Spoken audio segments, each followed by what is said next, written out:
இயேசு கிறிஸ்துவின் இனிதான நாமத்தில் இன்றைய ஆவிக்குரிய சிந்தனைக்கு உங்களை அன்புடன் வரவேற்கின்றோம்.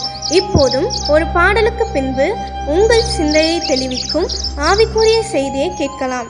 பாவ சஞ்சலத்தை நீக்க பிராண ஸ்நேகிதருண்டே, பாவ பாரம் தீர்ந்து போக மீட்பர் பாதம் தஞ்சமே.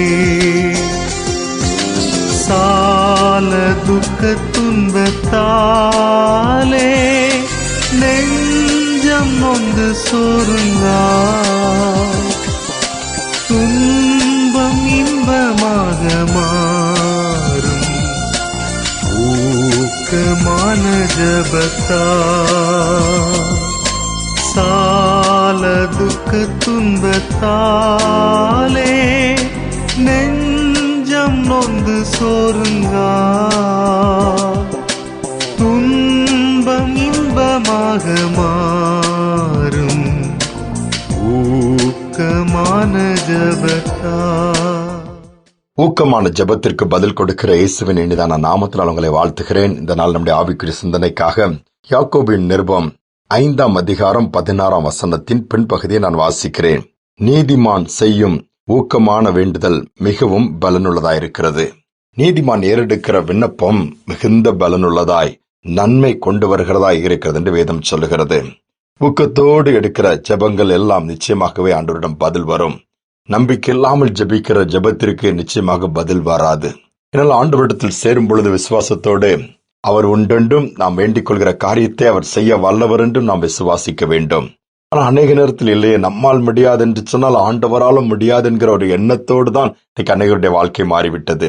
அப்படி அல்ல, நம்மால் முடியாதவைகள் ஏராளம், ஆனால் தேவனால் முடியாதவைகள் ஒன்றுமே இல்லை. வேதம் அதைத்தானே சொல்லுகிறது. அப்போஸ்தலர் நடபடிகள் 12ஆம் அதிகாரத்தில் 5ஆம் வசனத்தை பார்க்கும் பொழுது பேதுரு சிறைச்சாலையில் அடைக்கப்பட்டிருக்கிறார். மறுநாள் அவர் கொல்லப்பட போகிறார். ஒரு சிறு கூட்டம் சபையார் என்று சொல்லப்பட்டிருக்கிறது.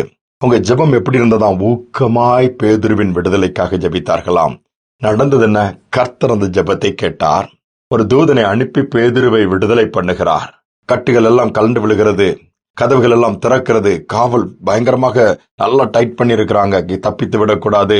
ஆனால் எல்லாரையும் தாண்டி தேவதூதன் கொண்டு வந்து ஜெபிக்கிற அந்த வீட்டிலே பேதுருவை கொண்டு விட்டு விடுகிறார்.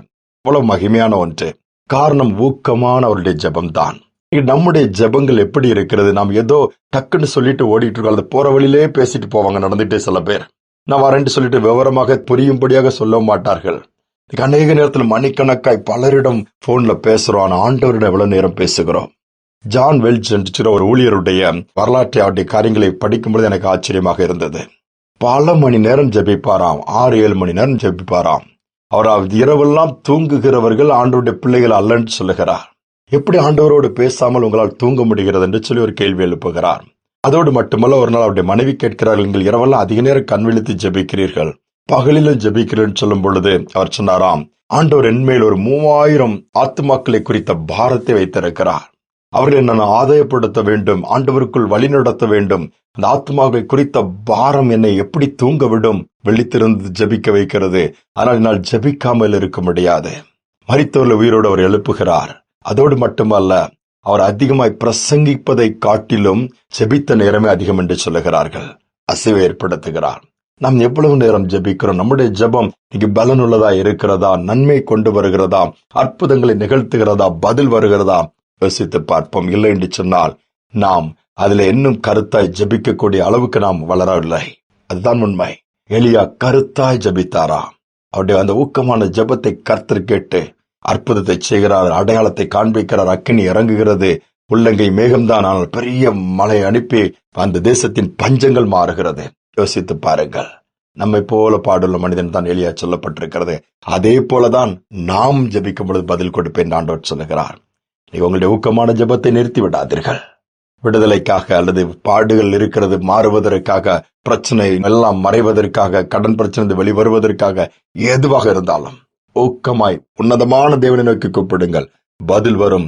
காரியங்கள் நிச்சயமாக ஜெயமாக மாறும். ஜெபிப்போம். அன்பின் தகப்பனே, அநேக நேரத்தில் நாங்கள் ஜெப வாழ்க்கையிலே தொய்ந்து விடுகிறோம், சோர்ந்து விடுகிறோம், ஜெபிக்க தவறி விடுகிறோம், முடியலன்னு சொல்லி இருந்து விடுகிறோம். அப்பா, ஜெபிக்கக்கூடிய ஒரு ஆவி எங்களுக்குள்ள ஊற்றுங்கப்பா. இதை கேட்கிற ஒவ்வொரு பிள்ளைகளும் எதுவானாலும், எந்த பிரச்சனையானாலும், எவ்வளவு வேதனையான அனுபவங்கள் ஆனாலும், பலவீனமானாலும், பாடுகளானாலும் உமக்கு தெரியப்படுத்தத்தக்கதாய் வேதத்தில் வாசிக்கிறோம், நீங்கள் ஒன்றுக்கும் கவலைப்படாமல் எல்லாவற்றை குறித்து உங்கள் வேண்டுதல்களை, விண்ணப்பங்களை ஸ்தோத்திரத்தோடு கூடிய ஜெபத்தினால் தேவனுக்கு தெரியப்படுத்துகிற சொன்ன வார்த்தையின்படி செய்ய உதவி செய்யும். ஊக்கமான ஜெபத்தோடு இருக்கிற பிள்ளைகள் ஜெபித்துக் கொண்டிருக்கிறோம். எத்தனை நாட்கள், இத்தனை ஆண்டுகள் சொல்லி இந்த நாளிலே அந்த ஜெபத்திற்கெல்லாம் பதில் வரட்டும், தடைகள் மாறட்டும் நினைத்தருளுவீராக. பெரிய காரியங்கள் செய்வதற்காக ஸ்தோத்திரம், வழி நடத்துவதற்காக நன்றி. துதிகனமை ஏற்றுக்கொள்ளும் இயேசுவின் நாமத்தில் பிதாவே, ஆமேன், ஆமேன். நம்முடைய ஊக்கமான ஜெபம் மிகுந்த பலனை கொண்டு வரும். இந்த நம்பிக்கையோடு இந்த நாளை தொடருவோம். மீண்டுமாய் நாளை தினம் சந்திப்போம்.